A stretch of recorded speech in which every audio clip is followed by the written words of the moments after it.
It takes a great deal of courage to stand up to your enemies, but a great deal more to stand up to your friends. If I murdered someone, she's the person I'd call to help me drag the corpse across the living room floor. She's my person. I stepped up. She's my friend, and she needed help. If I had to, I'd pee on any one of you. Welcome to the Best Friends Playbook podcast. With your hosts, Crystal and Alicia. We've known each other for over 27 years, and we're here to share our wisdom on friendships in film, TV, and literature. So grab some coffee, our favorite, and get cozy. You get to do the intro, right? Testing, 1, 2, 3. Can you say something, please? Hi. Hello, and welcome back to Best Friends Playbook podcast. It's another lovely day, and we're going to be going on to two new characters from Lord of the Rings. Hobbits, Yay. once again. Merry and Pippin. Huzzah. Huzzah. So I guess we'll go into a brief little summary about who these hobbits are. Okay. Do you want to do it, or I can do it this time? I can summarize. Okay. I'll summarize my thoughts on Merry and Pippin, okay? And I'll just chime in. Merry and Pippin, the ultimate friendship. And almost kind of like brothers, I'd say, right? Yeah, definitely. It's I think so much like older brother, little brother. I can't talk to brother. Little brother syndrome of like, you are my responsibility and I have to make sure nothing happens to you. Definitely. I would say Merry is the older brother. Pippin is the younger one. Pippin always likes to follow him around. They always get into lots of mischief and wreak havoc on the story. How else would I describe them? I would say, this is a big one I noticed when I was watching it. They are the major cause of all the problems that happen in the Fellowship. Right? They really are. Yeah. Like every major obstacle they cause. I mean, I think it's actually Pippin who causes all the chaos. Usually. But some, I mean, like the first, when they steal the fireworks from Gandalf, that was both of them. I wouldn't just put it on one of them. I mean, Merry did tell Pippin to get the big one. Yeah. They're obviously the major source of comedic relief as well. Oh, total. Besides Legolas and Gimli. They have very few serious moments, I'd say. Yeah. They're way more funny than anybody else on the movie. I didn't even think about that. I was just so focused on their relationship. Mm-hmm. What else would I say about them? I think that I wrote, they develop such courage and independence throughout the journey. And I really saw like when they separated, in the Two Towers, they really like grew individually as characters. Yes, that's I believe that's when their arc happens for both of them. Definitely. Mm-hmm. It's like a huge change. Mm-hmm. They both become like more courageous. Codependency is an issue. Yes, absolutely. I'm with you on that one. Yeah. Hold on. You can cut all this dead air out. Okay. Oh, I would say they really grow up in the movie, Yeah. Like it's really like a coming of age for them. Oh, in totally. the sense that they are going from like basically little kids that just fuck shit up all the time to like being major players in the battle and how the course of history is written for Middle-earth, Yeah, I think it's actually more grave to them, like everything that's happening. I feel like Sam, obviously Frodo figures it out quickly, but Sam figures it out right away. Mm-hmm. But for them, it takes a bit, especially for Pippin. Yeah, totally. And the one like thing I would say about their friendship is that theirs is the only one in the story, I feel like, that you're never questioning it. They never have like a major issue that they, like part ways or their friendship is cut off. They are always like super strong, super codependent in a sense, even though they do like separate and, grow individually. But there's never a question about, are they still friends? Yeah. Even to the very end, they come back and they're still BFFs. So. Yeah, totally solid. Yeah. And I know you pointed this out, that I just want to add more to it about how they tend to cause like all the problems that happen in the film. And I feel like PJ did a really good job of pointing out from the beginning, like they did the fireworks and then Frodo and Sam run into them and Sam's like, are you stealing from Farmer Maggott's crops again? I know. Like they keep pointing out like these hobbits cause mischief. Like that's what they do. Mm-hmm. They also love to eat. Yes, that's one of the similarities I put on there. Same. They love to eat and they love to smoke and drink. Yeah, it's like they love to eat. Like those are two things that we find out about them quickly. And, you know, we're going to talk about it more. But as you said, when they separate in the two towers, that's when they grow, and that's when they both like really find their voice for who they are, especially for Merry. Because like Merry is the one who's kind of in charge the whole time, but he still like has lost his self-identity and taking care of Pippin. And I feel like Pippin, for a while, thinks that this is kind of like a game. Yeah, totally. They don't Like, take it seriously. Yeah, like Merry always gets Pippin out of trouble before it's too late. And so Pippin's like, oh, this is just like part of the adventure. Totally clueless like the whole time as to what's going on. So yeah, and they're, like we've already said, they're very codependent of each other. And Pippin, he doesn't know how to do life without Merry. Yeah, it's very sibling rivalry based, you know. They're always trying to one up each other.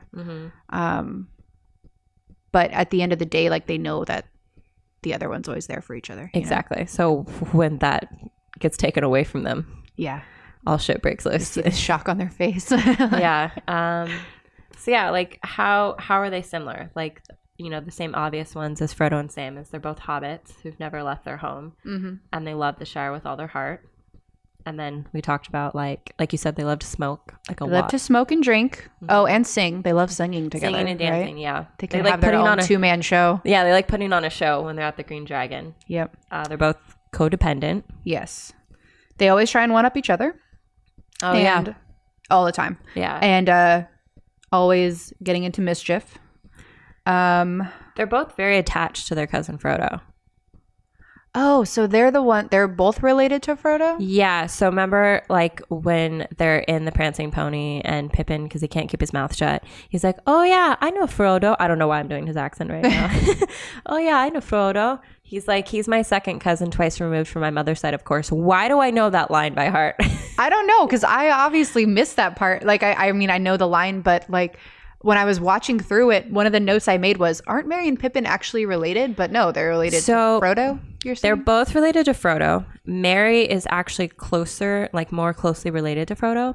Okay. Basically, I don't know about the Shire, but Hobbiton is just an incest pool. It's just like Amish country, right? They have nobody else to fuck. It's like Amish country. They're all cousins. Like, somehow Frodo and Sam aren't.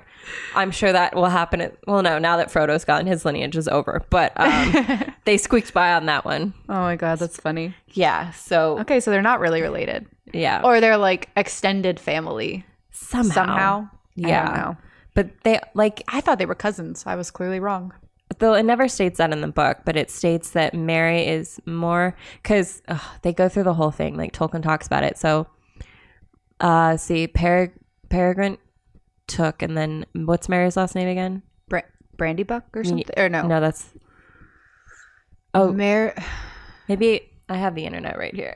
Yeah, you do have the internet right there. I feel like you're right. Merry, it's something with brandy in it, I thought. You're right. It is Brandy Buck, so you win that. Brandy wine is like the bridge that they go to. So it's Meriadoc. So Meriadoc, that's right. Brandy Buck is related to Frodo's mom directly, and then Pippin is Merry's direct cousin. So that's why Pippin is like, yeah, he's related to me on my mom's side once removed. Got it. Okay. That's where the removal is. Yeah. Okay. Mm-hmm. All right. Yeah. Good to know. See, they do act like family, so yeah, it all makes sense. Because they both get way emotional over him, which is something leads us into our differences. Mm-hmm. I feel like Pippin he lets his emotions run him wild, and he just does whatever he wants. He doesn't take a second to think about it, especially the consequences. Definitely. And Merry is also very emotional, but he does it in a more like stoic way. Yeah. He'll try and hide his emotions if it helps the situation and like keeps Pippin from worrying, you know, like that's which I could just like see Mary stressed out all the time. Oh yeah, totally. Yeah. And I mean, obviously Mary's like really smart and clever. Yeah, that's like one of my points is Merry is always the source of knowledge in the relationship. Yeah. Like think about when they like go into Fangorn, he's like, oh yeah, don't you remember like these people said something about trees being able to talk, and then later on with actually I guess it's before, when they were captured by the Uruk-hai, and Pippin says something and he's like, they think we have the ring, and he's like, shut up, that's what they think, you know, like let them think that. He's like, he thinks of the bigger picture, I think, more than Pippin does. Yeah, like, you know, and Pippin, he's way too curious for his own good, because like Merry even makes a comment about it later, like when they get separated, he's like, why do you always have to touch it? Like, you always go too far, and it's just like, it's too late now. It's very much like a younger brother and an older brother. Merry's the leader, Pippin's a follower, and Merry takes like full responsibility for Pippin at all times. Always. Yeah. Which shows that like Merry's much more confident and Pippin is very gullible. Like he even believes Merry when he tells the Uruk-hai, he's like, my friend is sick. And then Merry tells him on the spot, he's like, oh, I'm just joking. Like it's just, I'm playing them. And Merry's like, really? Yeah. It's and like, you could tell he's just saying that for Pippin's benefit. Yeah, like, but the fact, I don't want you to worry. The fact that like Pippin, you see him like totally believe in it. It's like, Pippin, you just saw that he was sick. Like, you know he is. Yeah. It's like that blind trust of a younger sibling when the older sibling lies to them. Yeah. Oh, did you know that this beer is grasshopper blood? Yeah. What? Like, and I feel like Merry's probably tricked him like his whole life, so then he just really falls into that. Probably. Yeah. They're a good relationship though. Yeah. That's like all the differences I have for them. Do you have yours? Same. That's pretty much where I'm at. Pivotal plot points. The first one is the most obvious. The fireworks. Oh. I put you're stealing from Farmer Maggot's crops again? That is the second one, but the first one that sets up their character is when they steal Gandalf's fireworks. And it shows that Gandalf will continue to punish them for every wrongdoing. Like he treats them like children. Like, yeah, totally. They act like children in the beginning. And then they also, like, because they're so greedy about their food and mischief, because they're like, mushrooms. Yeah.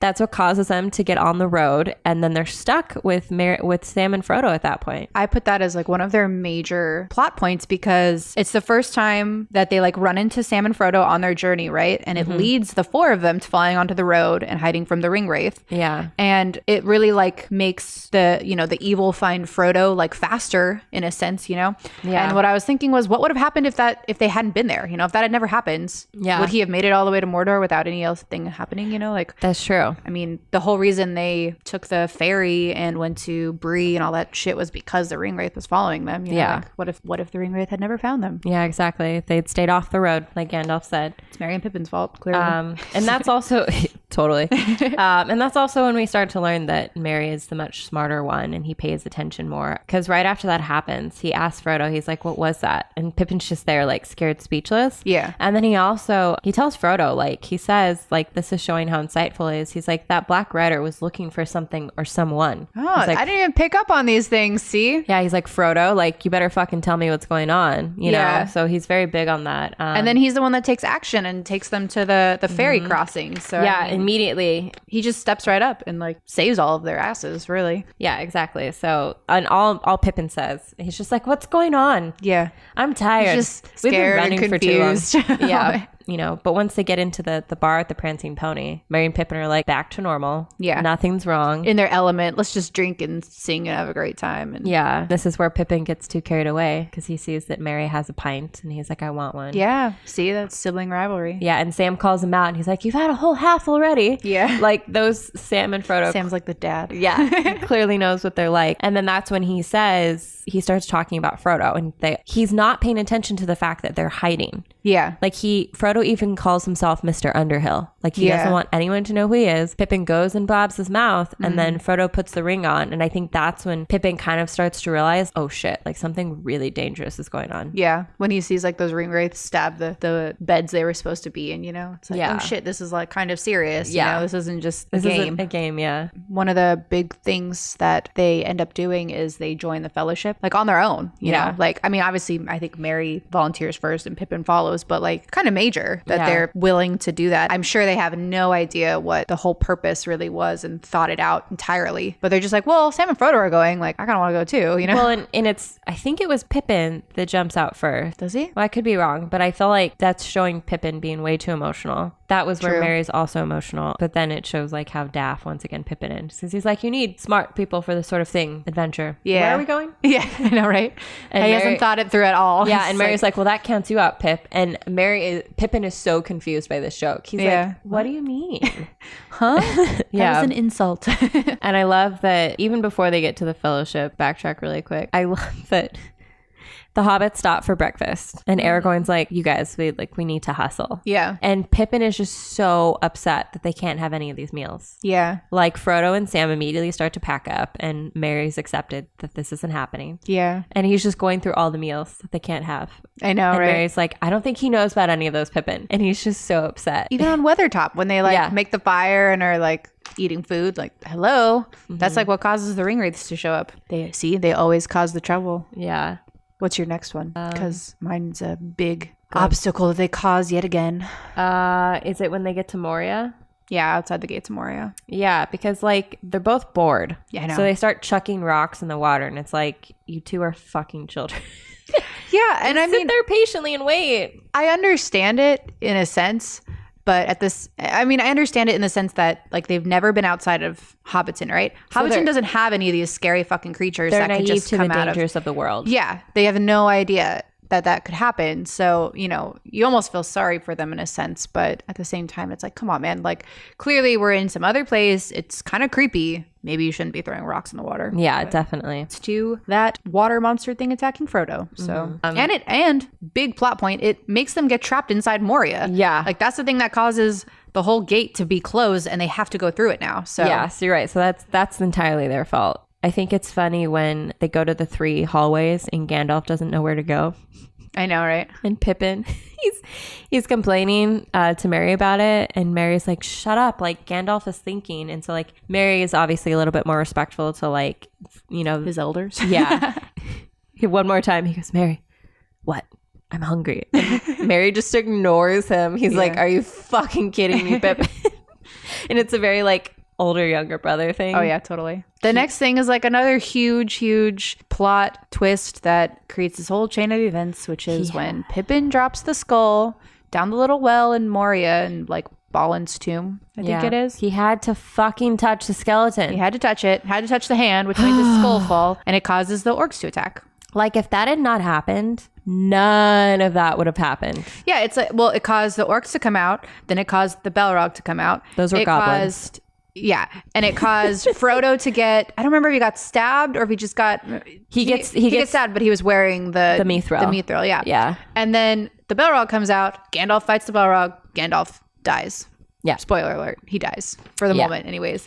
And yeah, so none of those things would have happened if he had not touched that freaking like skeleton. It's so upsetting that he does that. And after Gandalf quote unquote dies, we see them outside of Moria, and Merry is holding Pippin in his arms as Pippin's crying, and Merry, like, he looks really upset, but he's holding it together because that's his job. And I think because I'm sure Pippin, as special as he can be sometimes, I'm sure he feels responsible for Gandalf's death, at least like, a little bit. It's a really big consequence. Yeah. I mean, come on. It kind of really almost is his fault. So, and then I love when they get to Lothlorien. Pippin, his mouth is like a little bit more open, but him and Merry are both dumbstruck. I like the power and beauty of Galadriel and Celeborn, while all the other hobbits are like kind of keeping it to themselves. They're just like, oh my god. Yeah. I've never seen anybody like that. And then I like when they're eating the Lammas bread, and then Legolas is like, I love this stuff. One small bite is enough to fill the stomach of a grown man. And like they both look at each other, and Merry knows he ate a lot. And he's like, Pippin, how much did you eat? And he's like, 5. And Merry's just like, I fucking did that too. And then they both burp, and you're like, yeah. You guys are so dumb.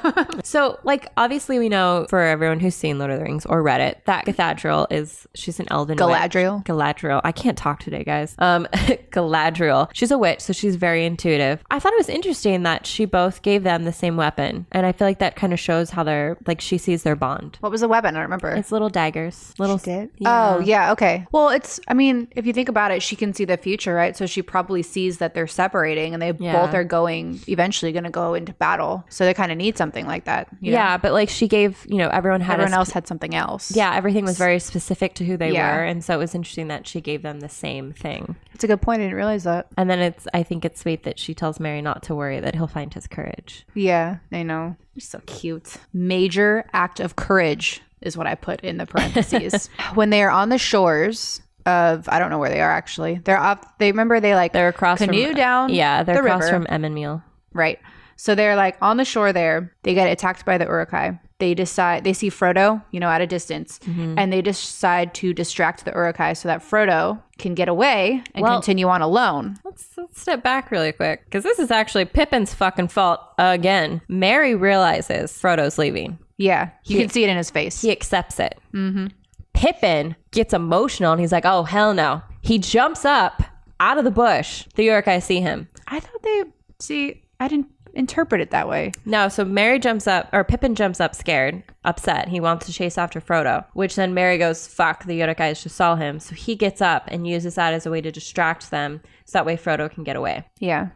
Otherwise, they could have stayed in that hiding spot and Frodo could have easily gotten away. Like, the Uruk-hais didn't know they were there. So that's a Pippin fault, in my opinion. Maybe. I don't know. But Merry does get injured when they get captured by the Uruk-hai. Yeah. And we already talked about that. Yeah. Pippin's all worried about it. Merry pretends everything's fine. It's all an act. Yeah. He's just being that big brother for him. I also kind of feel like it was Merry and Pippin's fault for getting kidnapped by the Uruk-hais because Boromir was defending them, and once they see Boromir fall to the ground, they both jump up and try and attack the Uruk-hais and fight them, and they just literally get grabbed by them. Yeah. And it's like, you guys should have ran. Yeah. Like, and I get they were trying to like defend Boromir and stuff, but that wasn't the smartest decision. No, it wasn't.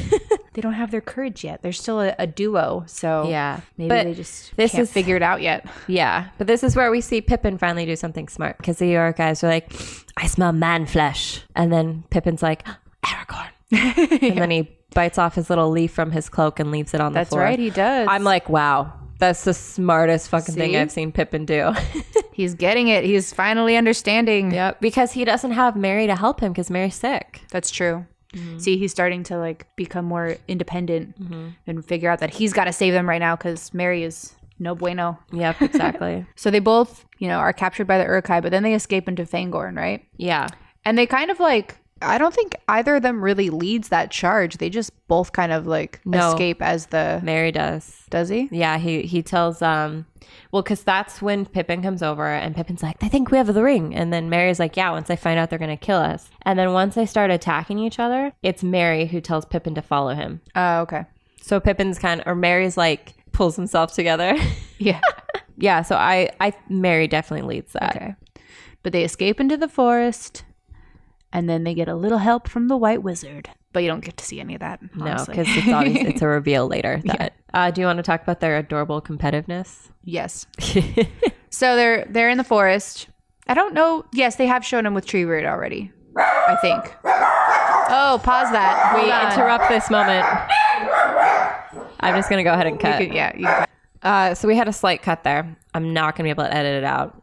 Crystal's dogs, like I said, they are the neighborhood watch, and they started howling because somebody walked by. It offended them a lot. They lose their shit over nothing all the time, so...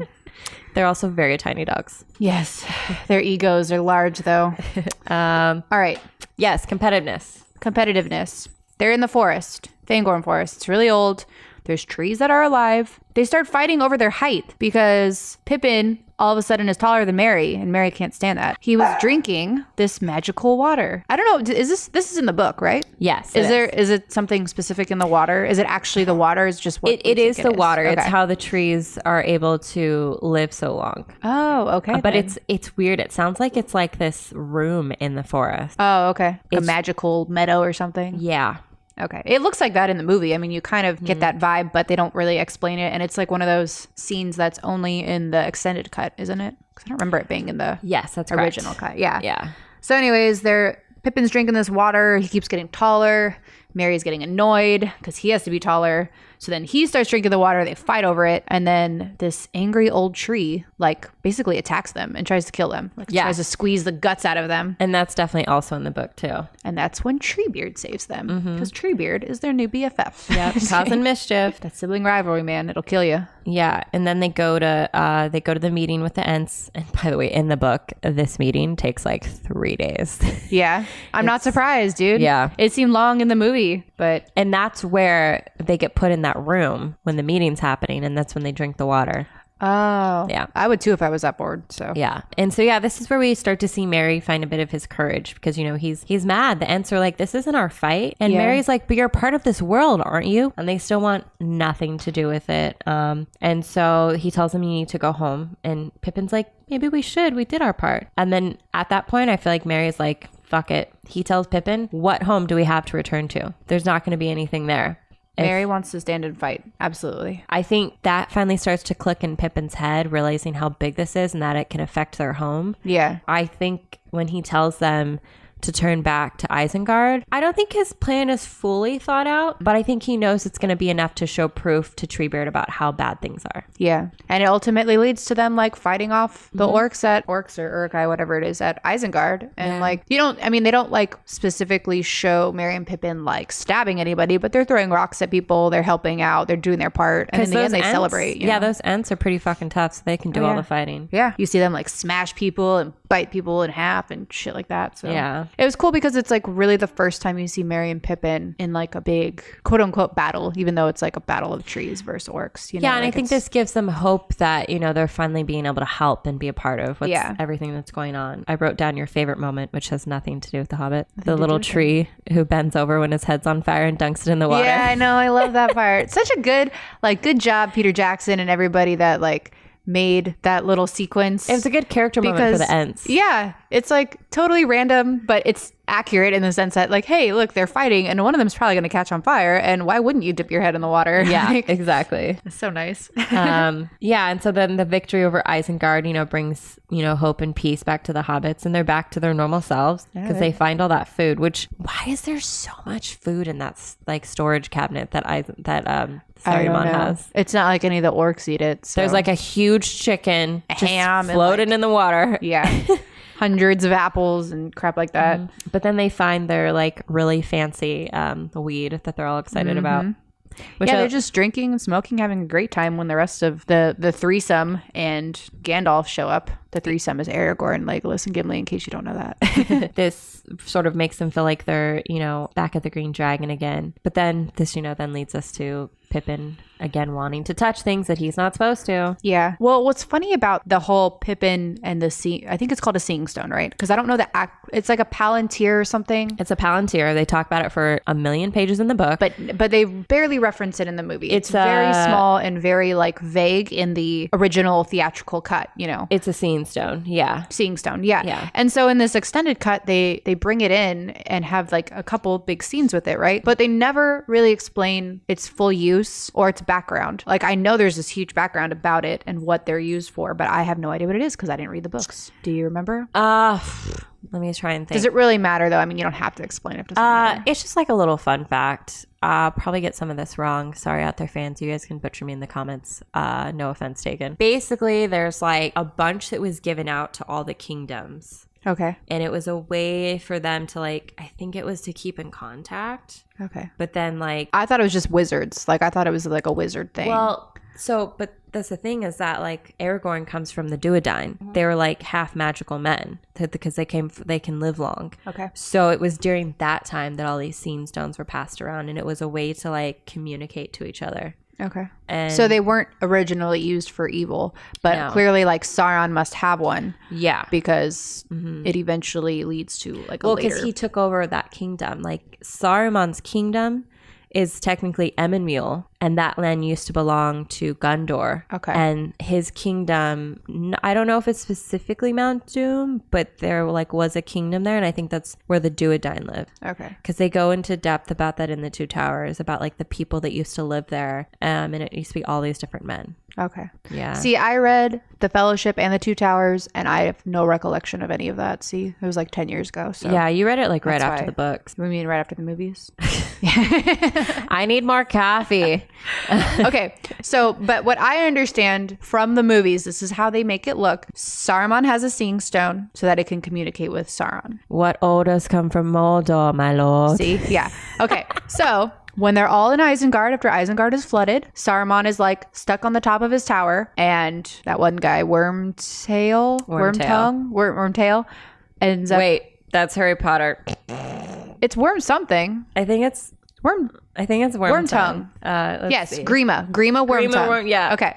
So anyways, he's up there too. He pushes Saruman off. Saruman dies. He gets impaled on like a spike or whatever. Which is only in the extended edition. Yes. Because my boyfriend was saying this. I don't know how true it is, but I think it was like too brutal to have in the movie theaters. It was, I mean, it's pretty graphic. So Yeah. I wouldn't put it past them. Yeah. So anyways, Gandalf, Saruman gets impaled and the Seeing Stone falls out of his sleeve into the water. Pippin, you can see it's like an immediate draw for, I don't know why. I have no idea why it's latched onto Pippin, or maybe it's just his curiosity. Yeah, I think the thing is that because hobbits are so innocent, they're very drawn to these magical devices, which is why Frodo and Bilbo are so attached to it. But it takes longer for them to be corrupted. Okay. Yeah, that's my theory. Okay. I'm good with that. I believe you. Pippin sees it. He's intrigued. He gets off his horse, or I think he's on a horse by then, isn't he? I don't remember, but I remember him wading through the water. In the water. He's like in the water. He grabs it out, and Gandalf immediately takes it away. And if you notice, Gandalf doesn't touch it with his hands. He never touches it with his hands. It's always like using his sleeve or using a cloak or whatever. So anyways, cut to they're back in Rohan, and it's like the middle of the night. Everybody's sleeping in this one room, and Pippin clearly can't go to sleep because he's thinking about that Seeing Stone. And he gets up out of bed. Merry sees him do it, and he's like, "Dude, what are you doing? Don't do this." Yeah, like Merry keeps whispering to him like to stop because he doesn't want him to get caught and get in trouble. But he even knows what he's thinking. It's really interesting because he doesn't, when Pippin gets up, he doesn't say that he's going to go like look at the Seeing Stone, but like Merry knows him. Yeah, totally. Yeah. So he goes over to Gandalf, who's sleeping with his eyes open, and he has like the Palantir, the Seeing Stone, in his arms. And Pippin does like a little switcheroo and gets the thing, opens it up, and when you see the thing, like its eye turn at him, you just see his like whole face go like in a trance almost, and he touches it, and then the thing like basically it looks like it almost like electrocutes him. It like glues his hands to it, and he starts like it's like vibrating him in and a sense. and you can tell it's like he's in agony. He's like on the floor writhing with it in his hands and stuff. And Merry, what's really interesting I thought during this scene is that Merry never comes over to him and touches him. He's just like in the background going Pippin, like he never actually physically gets up and does anything. But he finally does yell to Gandalf for help because he's like, okay, I'm no longer protecting you at this point. Like this has gone too far. Yeah. Gandalf wakes up and I don't even remember how he does it, but he gets it off no, Aragorn is the one that first grabs the thing. And remember, then and it takes and it like immediately makes Aragorn like collapse. Like it looks like he just faints almost, and then it rolls on the ground, and it's so creepy because it looks like it's actually like propelling itself to go somewhere, and then Gandalf picks it up. And, he covers it with a blanket, and then he picks it up, covers the Seeing Stone, right? Yeah, and then he goes to Pippin's aid and he saves Pippin. He does some magical stuff. He like whispers things and touches his forehead. Yeah. I don't know if he was actually dead, but it seems as though he brings him back to life. I think he was like petrified. Maybe. I don't know. Yeah. But it was really interesting, I thought, in the movie. I don't know if this all happened in the book. I haven't gotten that far yet, so I can't tell you. Was... Gandalf asked him like, hey, what did he ask you? Oh, wait, just kidding. I have, but I read it like a year and a half ago. Oh, did you? See, already forgot. It's so much information. So Gandalf asked, Pippin, what did you tell him about Frodo and the ring? Come to find out that Pippin didn't tell him anything, which was great, right? Like he asked him his name. I'm talking about Sauron. Sauron asked him his name, and if he could have done one thing right, this was the one thing right he did. It's like his first, I think, like individual act of courage. Like really, he doesn't fuck it up, He stayed strong. Like he did kind of fuck it up because he touched the thing, right? But he didn't fuck up the whole mission, which is what's important. He was courageous and he didn't give in, and it shows that he does have strength that probably men don't. So yep. It's hidden inside him. Yeah. He's still discovering it. First off, Merry scolds Pippin about it, right? Yeah. He's Big brother has to do it. Yeah. And he gets really mad at Pippin about it. And Pippin's like, I didn't mean to. I just went too far. And Merry's like, bro, you always go too far. You always have to touch it. Like, you've literally hit the last straw. No one can save you from this. And he also mentions that he's like, don't you get it? Sauron thinks you have the ring. Yeah. It was interesting they put that tidbit in there because Gandalf never says that, but I guess like that was their way of telling us by Merry. Which makes sense because, all Sauron knows is that a hobbit has it, right? And this one's refusing to give up information. Right. Punishment. Gandalf takes Pippin to Gondor. To minister with. Yes, to minister. I don't know why they Part of Gondor, say it's separate from Gondor. It's weird. Well, it's like it's basically like the capital city, right? Okay. But it's still where the throne is. That's where Aragorn gets. Yeah. So I guess you're crowned. right. It's the White City. I don't know if this is accurate, but I always interpreted it as like kind of the capital city of Gondor. So Gandalf is leaving with Pippin. Merry makes the comment like he's always followed me even since we were kids. You probably have the direct quote, right? Quote. Did I put it down? It's okay if you didn't. I put down he's always followed me. even since we were kids. You can see in Mary's face, like as they're riding off, like Mary is worried, not as upset. Like Pippin is clearly upset that they are being separated. Like he's scared. He's scared about the future. Mary is just more worried about it. Like, oh, what's going to happen to Pippin? I'm worried for him, not I'm worried about us being separated. Well, and I think the biggest issue there is that because Pippin says, will I see you again, Mary? And Mary says, I don't know. I don't know. Yeah. So Mary already knows, right? When Gandalf says, you're coming with me to Minas Tirith, Mary knows immediately we're being separated. I have no idea when I'm going to see you again. It's not until then that it dawns on Pippin that he probably might never see his best friend again. Yeah. And I think it even still hasn't fully clicked in for him. Yeah. And it's sad because they didn't really get to say goodbye. It was such a sudden separation. And I think that's why Mary's so mad at him. Yeah. But I think it's honestly, I think it's probably the most pivotal point for themselves as characters. It starts their arc where they really start to change because they're separated and because they have to come into their own, just like, siblings or best friends have to when they get older and go off into the world. They have to figure out who they are by themselves, not as a couple, not as a friendship, who they are as individuals. And this is the start of that. So it's really sweet though, because like you said, they don't have a chance to say goodbye. So all Mary is able to do is he gives him the last of the long bottom leaf. And Pippin's like, but that's all yours. And he's like, you smoke too much, Pip. Got to give him a last little bit of advice. Like, hey, don't kill yourself with it. Yeah, that's a sweet goodbye. So yeah, like you said, this is definitely their arc because Mary no longer has Pippin to worry about. But I think that also gives him like oh God, like, I don't know how to live life. Like it's out of his control. And that we as humans, we love to stress about the things that we can't control. Yeah. It's our favorite thing to do. It's almost like Mary is like, you can say the mom or the older brother, right? But he's always worried about this person, right? And now this person isn't in front of him anymore. It's not something that he has to worry about on a daily basis. He doesn't have to base his life around Pippin and what he does in the day. Now he can focus on himself and become his own individual. And Pippin on the other side doesn't have somebody protecting him every day anymore. So he has to be able to operate on his own and make decisions on his own and not do stupid stuff and fuck it up, or unless he's willing to save himself. Or if he does do stupid stuff, he has to accept his consequences. Exactly. Like, which is what happens next, right? Yeah, like it literally brings us to the White Tower. They're going to go see Denethor. Gandalf goes, don't say anything about Boromir. Don't say anything about this. Just don't talk fucking talk. What does he do? Oh my God, it's my fault Boromir died. Da, da, da, da. Huge emotional moment for him, right? Again, his emotions getting in the way. And you can just see Gandalf go, fuck. Yeah. And Gandalf has the power to say, sorry, Denethor, this hobbit's crazy. He's not going to be in your debt. And Gandalf goes, no, you have to accept this. And later on, they're talking in the room. And Pippin's like, they don't expect me to fight, do they? And Gandalf's like, you are in charge of the White Tower now. You have to do whatever the fuck they tell you. That's right. It's funny because it was a very emotional moment, and it was really Pippin operating on his own. But at the same time, it was courageous, right? He felt bad. He felt like he caused Boromir's death. He wanted to do something for him. It was an act of bravery and courage to stand up and be like, hey, look, I want to serve for you. I'm sorry. Yeah. But at the same time, it was totally an emotional response. But in the end, like I said, it ends up being a good thing for him because it leads to the rest of the story for him. So yeah, and we have, Pippin gets his first big mission by Gandalf, and he has to go light the beacons because Rohan is too proud and they won't go give Gondor help. Where was Gondor? Fucking Theoden. We get it, bro.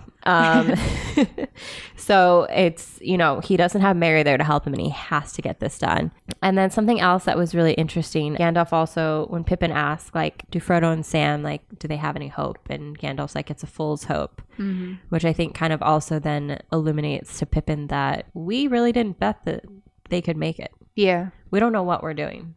And so like, since Merry's not there to filter these things for him, Pippin really has to pay attention and catch on. Yeah. And then I just want to hint on this one thing really quick. A few scenes before, when we're still in the Two Towers, Pippin and Merry are smoking. And Pippin, he says, like, this feels like we're at the Green Dragon after a hard day of work. And Merry's like, you've never worked a hard day in your life. But now he has a job. Yeah. He's a ward to the steward. And it's really sweet because I think this is an added scene Faramir comes over and he says, you know, that uniform used to be mine, because Pippin's like, I didn't think they'd find a size. When I was a boy. Yeah. And it's really sweet because they're both like the younger brother that everyone doubts. Like Gandalf doubts that Pippin can hold his weight, and Denethor doubts Faramir. And they both tell each other, you know, words of encouragement, and that, you know, he believed that, you know, Pippin has his own courage in him, and Faramir's, and then Pippin tells him, he's like, your dad will one day see you, which fortunately he doesn't. But I just think that's a really sweet moment between the two characters. They needed that to uplift each other. Yeah. I think Pippin is very much like a young guy going into the army or something, you know, like he's never really done anything on his own, and all of a sudden he has this uniform and he has a job and he's, you know, responsible for something, and at first he doesn't really know what to do with that responsibility, but in the end he steps up and does what he's supposed to do. Yeah, definitely. Great way to bring about his individualism and give him some responsibility. So, yeah. Which he's never had before. No, none whatsoever. Except to maybe carry a bunch of food for Merry as they run. Yeah. Yeah, but okay, so lighting the beacon for Gondor, I put, is probably his first useful, like really helpful thing that he's done. Yeah. As far as pushing the plot forward, not hindering it in any way. It's the first time he does it something on his own that really helps, right? Because it calls Rohan to Gondor eventually. Which is pretty much like if Rohan didn't come to save Gondor's ass, like wouldn't even have a point for Sam and Frodo at that point, because they're buying time for him. So on the other side, Merry has stayed in Rohan. He joins the Rohirrim. Yeah, he gives his service over to Theoden, which interesting in how they both do that.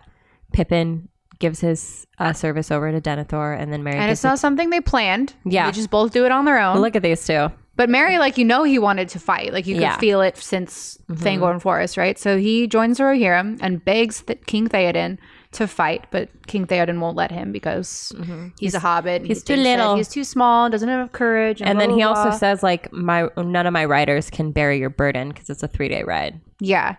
But Theoden, like, I like Theoden in general. He's a pretty decent king, he's right? really boring in the book. But I'm not surprised. Maybe I like him because I like the actor. But anyways, I like him in the movies. It's the captain of Titanic. How can you not love? I know. He goes down with the ship and he goes down with the Rohan. He's so noble. Okay, so yeah. So King Theoden's like, yeah, you can join it, but it's really just for shits and gigs. Like, you're not really going to do anything. In the book, he's there to entertain him and tell him stories. Oh, that's even more like... Right? What did you call it? Degrading. Yeah, totally. So then Éowyn ends up taking him under her wing, and they secretly join the ranks and ride with Rohan. Which, real quick, can we talk about how PJ is like a rockin' feminist? Yes. Éowyn is like really annoying in the book, and Tolkien makes her sound really whiny, and she's like throwing a fit at Aragorn that she can't go fight, and Aragorn's like, woman, shut up and sit down. Which is so upsetting. And so, like, it's nice that they worked really hard in the movie to figure out, like, how do we make this woman feel heard? Like, she wants to fight, she wants to do good by her people, and, you know, and I like that Aragorn you know, gives that line about how he's like, you should have been raised by a father, but instead you were raised by a king. And that's why she's so tough. Yeah. But I really love that she has this same struggle of not being heard, which is what Merry struggles with. Yeah. And that's why I think she takes him to go to battle, because they both have the same thing. They're both being told no by the same person. And they're both being told that they don't have the strength to fight by the same person. Yeah, by the same person, and just the world in general, right? Like, she's a woman, she can't fight. He's a hobbit, he can't fight. I think it's comforting to her, too. Like, hey, look, there's this other person that wants to fight and can't. Yeah. You know, I want somebody to be there to reassure me since nobody else will. Maybe this hobbit will, you know? Yeah. I think it's great. And they have this like moment where it's like at a rest time, which, by the way, why is both of their helmets off? Like, Theoden would have seen them. I know. I said that too to Jay when we were watching. I was like, do they not recognize her? And I get it. Like, it's a movie. We want to see their emotions. So I appreciate that. But they should have been like hiding behind something. Yeah, totally. Yeah. So Merry, he tells Éowyn that he wishes he could see his friends again. And he knows there's little hope. But he tells her that she should fight because she still has her whole life ahead of her. And it's very grim that he says that, but I feel like this is kind of Merry accepting that this is where he's at in life, and all he can do is fight, and he feels absolutely powerless, and he just hopes that fighting will, you know, help out his friends rather than sitting around and do nothing. But he believes he's going to die. Yeah, I really always liked that about him. He makes it very clear, like, hey, look, I know I can't save Middle Earth. I'm not that guy. I'm not, some major war hero or whatever, but I can help save my friends. Yeah. Which is bottom line. He's giving more of himself than most people would. So yeah, definitely. Very courageous and very much his own. It's not something he's doing with Pippin. It's something he's doing on his own, which is great for his character development. So yeah. All right. Back to Pippin. What do you have on him? So I feel like this is when Pippin really finds his voice and his courage. It's when he discovers that Faramir is still alive and Denethor's losing his mind, and he's like, "Oh, my boys have died. I have to kill myself," because he's a fucking coward. Mm-hmm. He has to go to Gandalf, and normally Pippin would be like, I don't know what to tell you," and he immediately is just like, "Denethor's lost his mind. Like, we need to go tell. You need to come with me to save him." Mm-hmm. So they both go, and Pippin, he's fighting Denethor. He's like, "He's still alive. You're crazy." And him and Gandalf both save Faramir. And I feel like this was Pippin's battle, because obviously Merry actually goes to battle, but this is Pippin fighting his own battle. And not only that, he's like fighting authority, right? He's fighting the person that accepted him into Gondor's, what is it? The Guard of the Steward or whatever he is. Yeah. But he knows that he's fucking crazy, right? Like Denethor is straight up having a Shakespearean murder-suicide moment, right? Like he's straight up just God. "Oh, it's the worst thing ever. My one son's dead and now this one's dead and I should just kill myself and we should burn like the old kings," and whatever. Totally Shakespearean in that sense. Yeah. But Pippin's like, "No, dude, he's still alive. What are you doing? Like, stop being stupid. I'm gonna go get Gandalf. We're gonna deal with it." Yeah. And so I feel like it's great that this happens, because Pippin has to fight authority. He can't be quiet and scared. Like, he really has to speak up and just get to the point. And then after this, they go back out to fight in the levels of Minas Tirith, and Pippin's kind of accept they're probably gonna die. And Gandalf's really sweet, and he tells him death is another path and it's not so scary. And I mean, I disagree with that. I don't want to die. But damn, is it a good quote? Yeah, it really is. And I think it gives a little comfort to Pippin, but it helps him grow up in that moment and sort of accept this shit's real. There's no more games to be played. And you have to be responsible from here on out. Yeah. It was a good moment. I mean, Pippin saves Faramir. He jumps on that burning pyre and gets his body off and whatever. And when they go down into the levels of Minas Tirith, the Witch King comes, right? Flies up, talks to Gandalf, I think. And Pippin, you'll see like Pippin like standing behind Gandalf, but he fucking draws his sword. He's like, "I'm not gonna let anything happen to Gandalf." Yeah. It was really cute. It was like, he's tiny, but he still has courage, and he's like gonna protect him if it comes to it. It was a cute moment. Yeah, it's really great of him. I know. He's so adorable. So back to Merry and Éowyn. Merry and Éowyn. They ride into battle together. Mm-hmm. They kill some orcs, doing a good job. Yeah, they do stabbing a great job. Stuff. Well, okay, let's just put it this way. They go through the whole battle. They kill a lot of orcs, and then the Witch King comes down.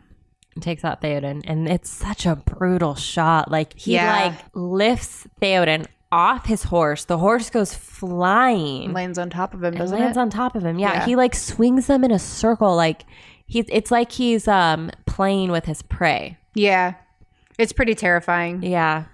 And then Éowyn's like, "How dare you?" Yeah. It was like Éowyn and Merry's shining moment in a sense because of how they handled him. Well, and I was telling Crystal, in the book, once again, I don't know why Tolkien did this, Merry is the one that kills the Witch King, and it's not Éowyn.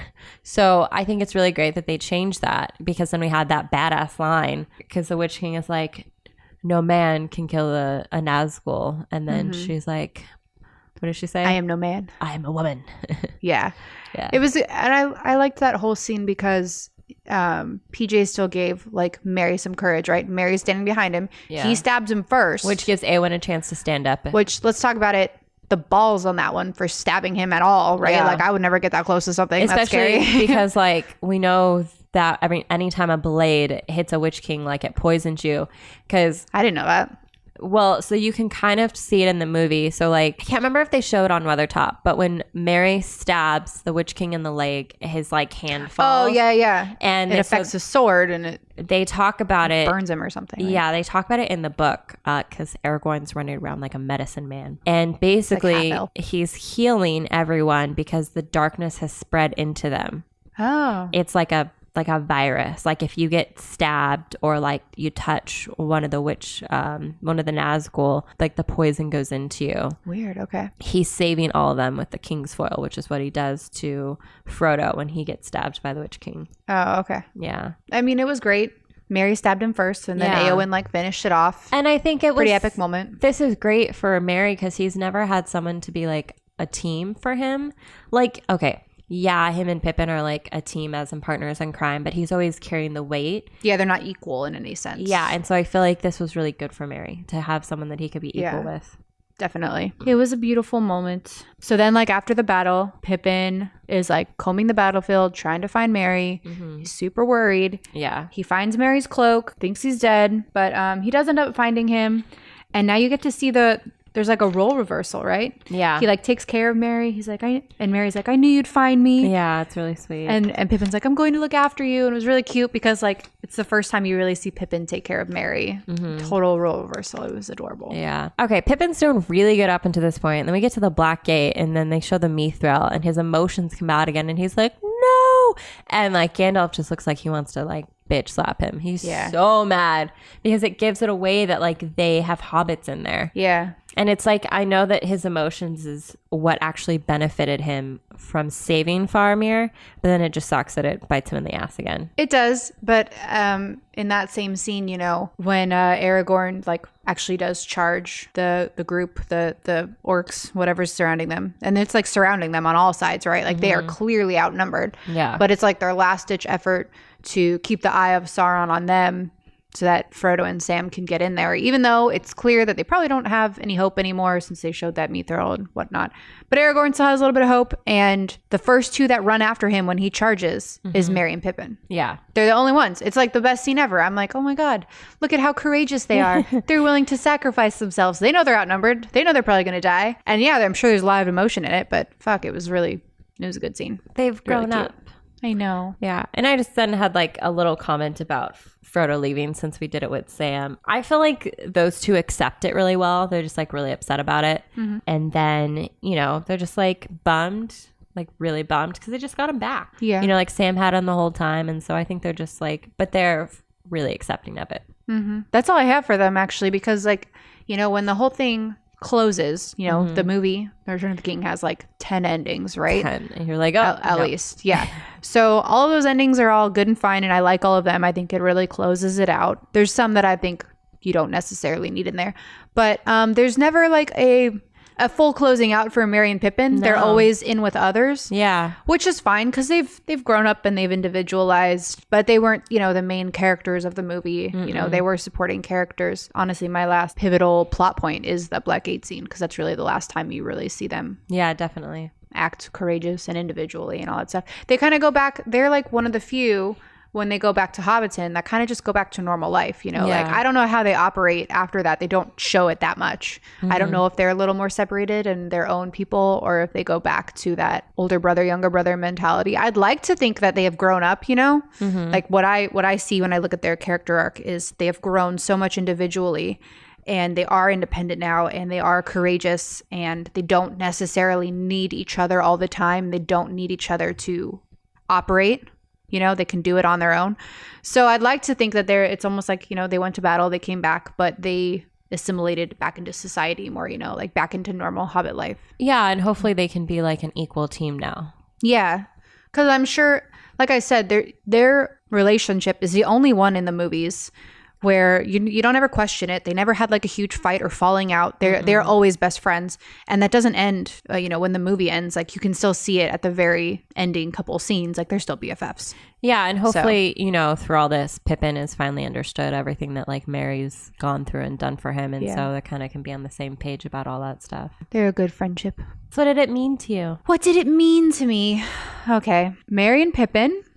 I think they represent a real life friendship that starts from childhood and continues into adulthood. You know, they might be related. They act like brothers, but bottom line is they're best friends first, you know, and they act like that. They act like they've been friends forever, you know. There's never a question about that. I think it relates to us the most. honestly. Like their friendship, right? Like it's something that they've had their whole lives. They separate, they grow up individually, and they come back together more independent, more individualized, more they know what they like, they know what they don't like, and they took that time apart to realize that, right? Yeah. That's what I took from it. Oh yeah, I wrote that it's like becoming an adult, right? Yeah. Like this is a great like indication or show of two friends that like come of age. They become adults throughout the movie, right? By the end, they're grown-ups, you know? In the beginning, they act like fucking children all the time, right? Yeah. And they become adults. It's nice to see. And it's very similar friendships in today's time, I'd say. Yeah, definitely. Right? And in that, one of the things I took from it, loved how inseparable they were when it was like in a positive way, how they always felt at home with one another and they could find joy in the darkest of times together. And they don't need much to make them happy. And I feel like Crystal and I have that similar bond. You know, you and I grew up in the same hometown. We've known each other since we were babies. Like I can go to your house and I feel like I'm at home. It helps that your parents have had the same home recently for a while versus mine have moved a lot. But it creates that sense of like familiarity. And, you know, you don't need a ton because it's more about the person that creates the home and the space and all that for you. So I really love that about their friendship. And then the thing I learned is that their codependent issue. You know, I think it's important to be there for your friends, always have their back and help them out, but not to the point where you lose your identity because your only purpose is to protect them, which then leads them not being able to handle their own life. And then when they have to, it's really, really hard for them. So you're only hindering them even more and makes life harder and darker for them than it should be because you're actually making their life worse in that way. Yeah. And hurting yourself. I'm with you on that one. I just like that they can distinguish themselves individually now, you know? Like when you're younger, like when we were younger, we were best friends, right? But we didn't argue, you know? And it wasn't like you have your beliefs and I have mine. It was like well, we're young and naive and like, I'll follow you, you'll follow me kind of a thing, right? You get older, you individualize, you go your separate ways and you learn to function on your own and you learn what you believe on your own, right? It doesn't depend on another person. You become your own self. And that's exactly what they do. It's like, it's this perfect coming of age for them, right? Yeah. Perfect character arc, coming of age, and they come back together at the end and they're still best friends. It's funny. We've seen these movies a million times, but I feel like I'm just now understanding them. I know, right? It's so different when you have to watch it and like think about these kind of things. Yep, and get deep in it. All right, folks. That's all we got for you this week. We'll be back next week with some more Lord of the Rings. And we will talk to you soon. Did we just become best friends? Yup. I think this is the beginning of a beautiful friendship. Thank you for listening to Best Friends Playbook Podcast. You can follow us on Instagram, Twitter, and Facebook. You can also email us episode suggestions at bestfriendsplaybook@gmail.com. And if you could please leave us a review on iTunes, it helps us greatly to grow our podcast.